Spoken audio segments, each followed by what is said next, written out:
그동안 우리가 참조 변수라고 얘기했던 P에 대해서 조금만 더 생각해 보도록 하겠습니다.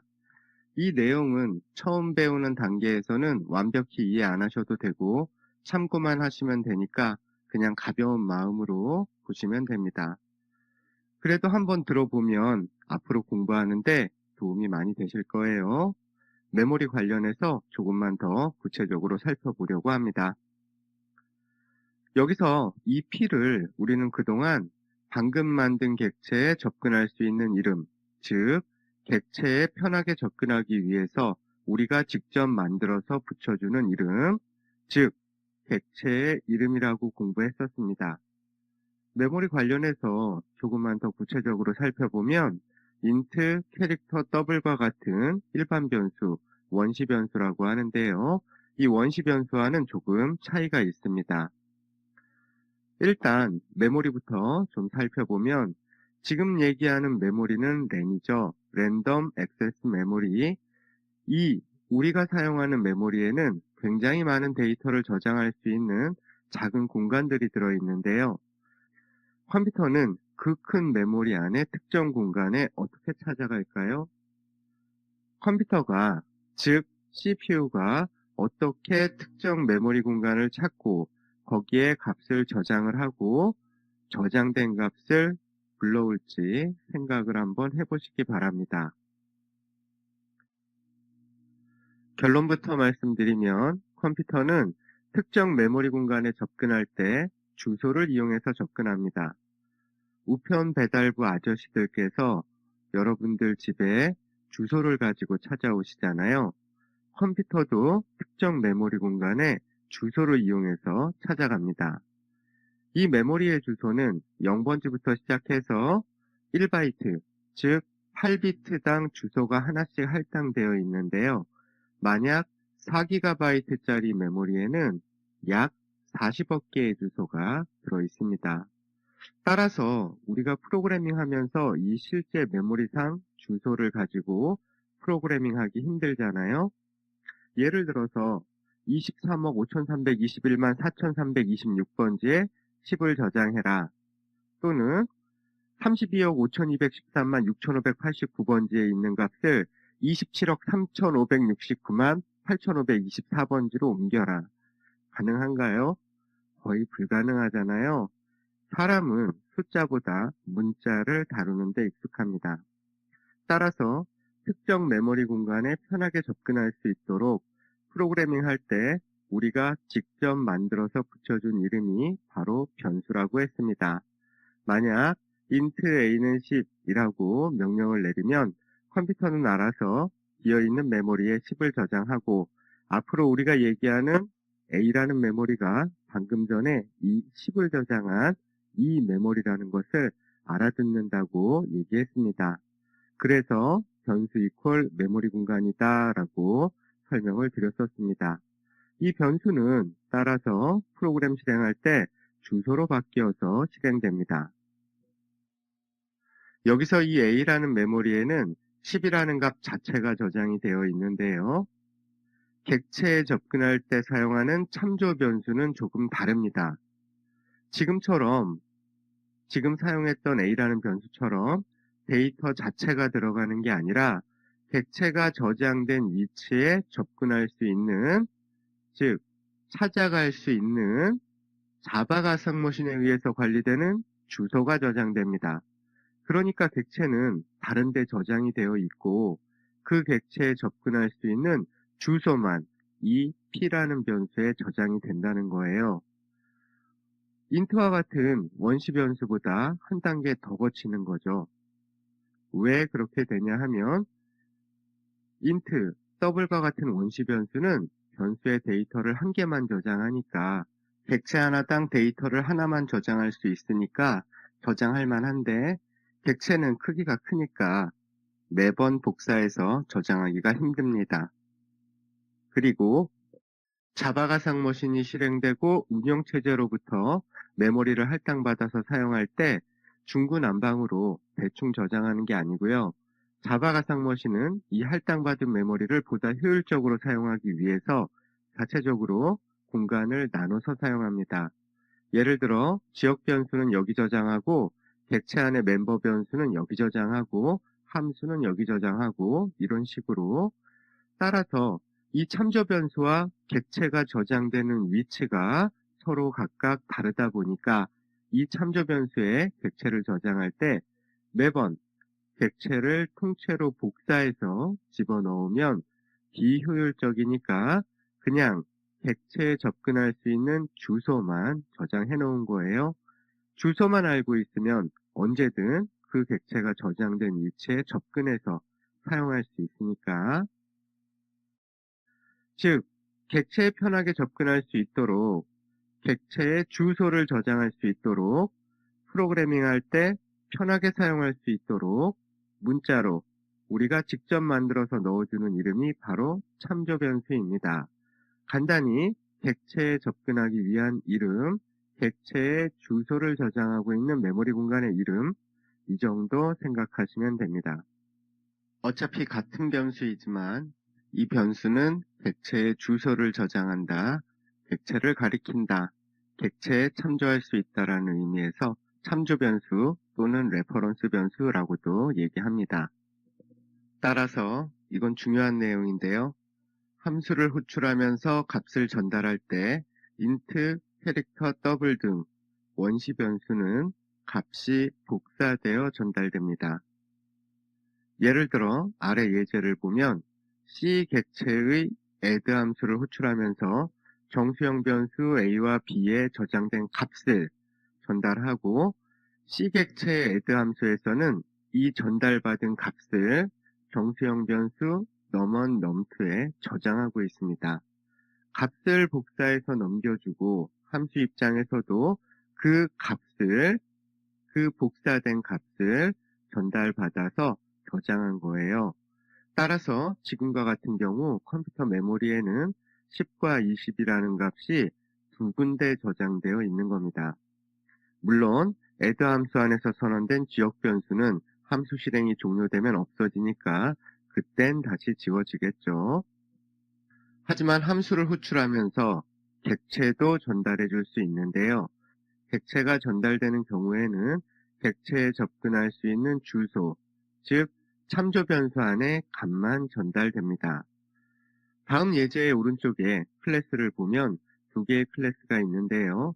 먼저 정수만 딸랑 2개 저장할 수 있는 number라는 클래스의 객체를 만들고 이 객체에 접근할 수 있는 주소를 n이라는 참조 변수에 저장하고 있습니다.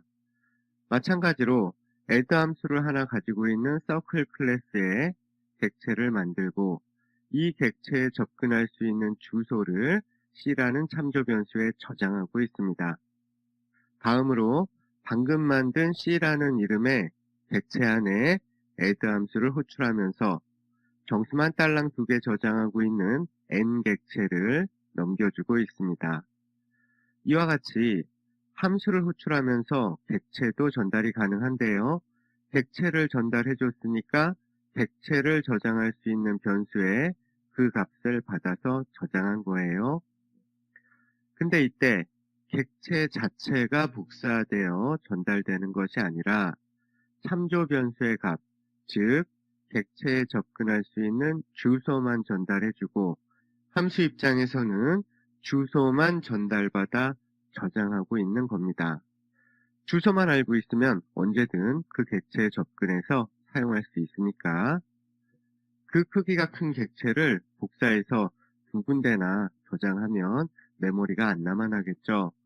지금 예제에서도 10과 20이라는 데이터가 저장된 이 원본 객체에 접근할 수 있는 주소만 전달해 줬기 때문에 지금 10과 20은 컴퓨터 메모리에 한 군데에만 저장되어 있는 겁니다.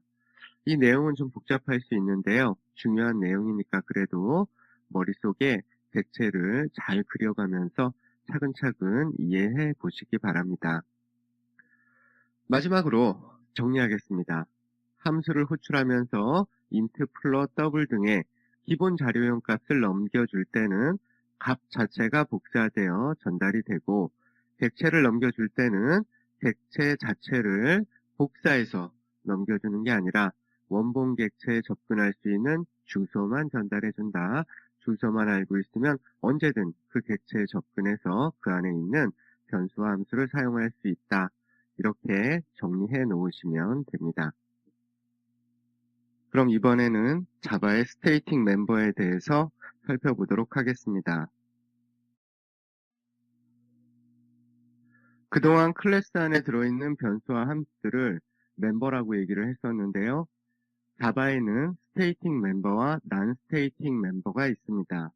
함수나 변수 이름 앞에 스테이틱을 붙여준 변수와 함수를 스테이틱 멤버 변수, 스테이틱 멤버 함수 또는 메소드라고 얘기를 하고, 우리가 그동안 사용하던 스테이틱을 붙이지 않은 변수와 함수를 난 스테이틱 멤버 또는 인스턴스 멤버라고 얘기를 합니다.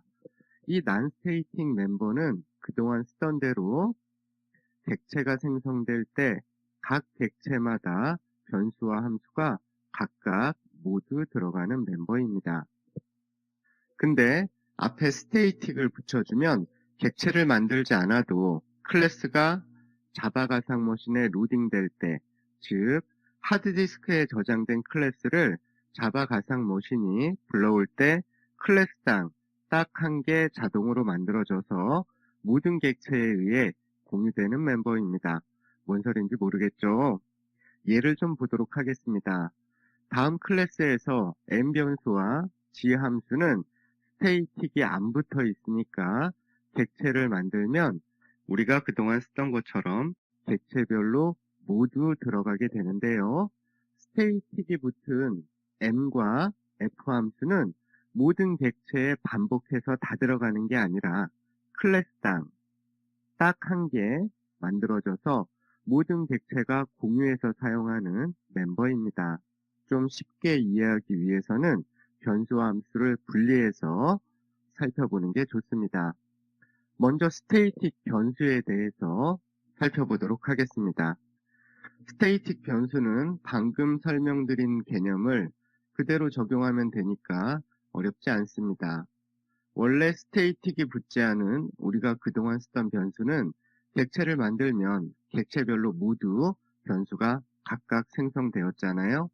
근데 변수 이름 앞에 스테이틱을 붙여주면 객체별로 각각 모두 생성되는 게 아니라 클래스당 딱 한 개 만들어져서 모든 객체가 공유해서 사용하게 된다. 이렇게 정리하시면 됩니다. 예전에 살펴봤던 원의 면적을 구하는 서클 클래스를 조금 응용해서 한 번만 살펴보고 넘어가도록 하겠습니다. 이 서클 클래스는 원주율을 저장하는 변수 파이와 반지름을 저장하는 변수 레이디어스, 원의 면적을 계산해주는 서클 A 함수가 들어있는 클래스입니다. 왼쪽에 이 클래스를 실행하는 클래스의 메인 함수 안을 보면 이 서클 클래스를 이용을 해서 C1, C2, C3라는 객체를 3개 만들면서 객체 안에 radius라는 변수에 각각 10, 20, 30이라는 반지름을 저장하고 파이라는 변수에 3.14를 저장하고 있습니다. 그리고 각 객체에 circle A 함수를 호출을 하면서 객체에 저장된 반지름과 원주율을 이용을 해서 원의 면적을 계산하고 계산된 값을 반환받아서 화면에 출력하고 있는데요. 여기서 파이와 radius라는 두 개의 변수가 있는데 이 radius는 서로 다른 반지름을 계산하기 위해서 객체별로 다른 값을 저장해야 하지만 원주율을 저장하는 파이는 원주율이 변하는 게 아닌데 저렇게 객체별로 각각 생성할 필요가 없다는 겁니다. 이를 그림으로 표현하면 다음과 같습니다. 파이는 변하는 값이 아니니까 한 번만 만들어서 모든 객체가 공유해서 사용하면 편하겠죠? 이럴 때 파이라는 변수 이름 앞에다가 스테이틱을 붙여주면 객체당이 아니라 클래스당 딱 하나 만들어져서 모든 객체가 공유해서 사용할 수 있다는 겁니다.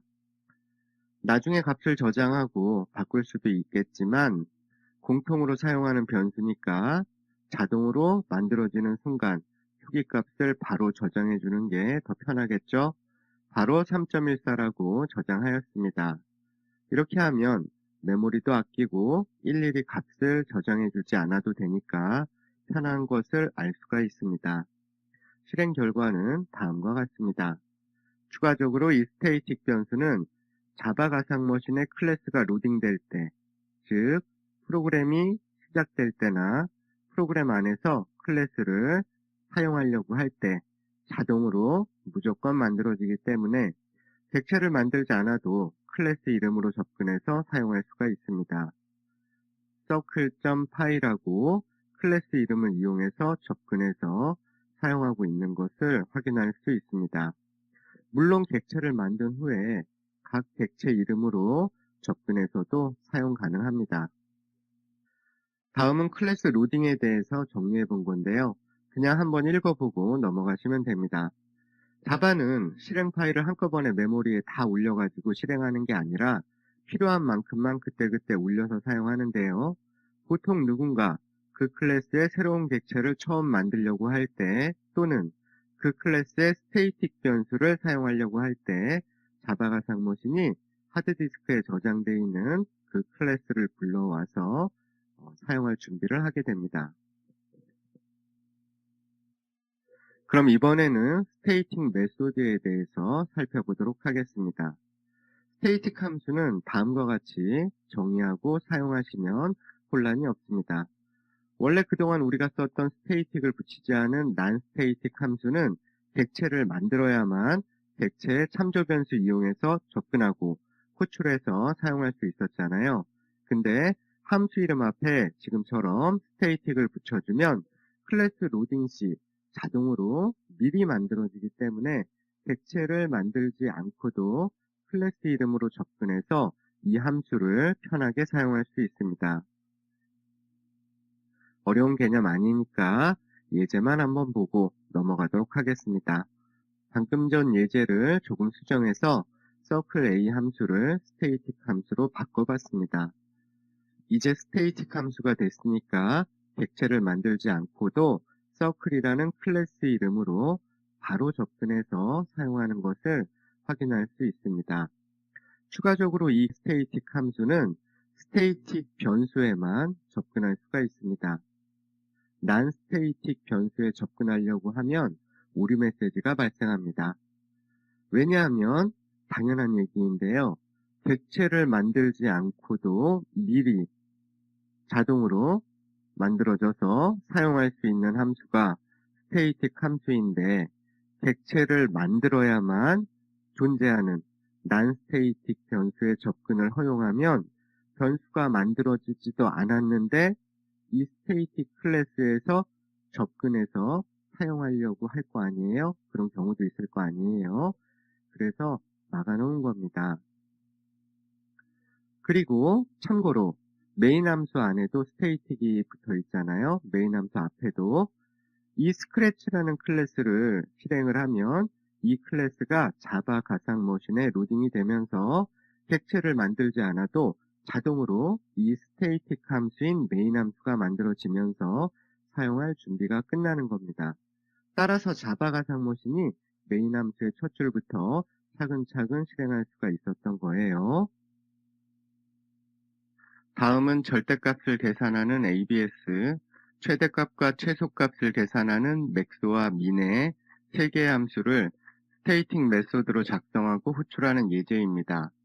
여기서 물음표 땡땡이 있는 이 부분은 안 배운 내용이니까 조금 설명을 드리면 조건 연산자라고 해서 P연산자가 3개인 사막 연산자입니다. 맨 앞에 조건을 적어주고 만약 이 조건이 참이면 가운데 있는 값, 거짓이면 마지막에 있는 값을 반환해주는 연산자입니다. 간단한 if문은 대체할 수 있는 연산자라 자주 사용되니까 알아두시면 좋을 것 같습니다. 나머지도 한번 보고 넘어가시면 됩니다.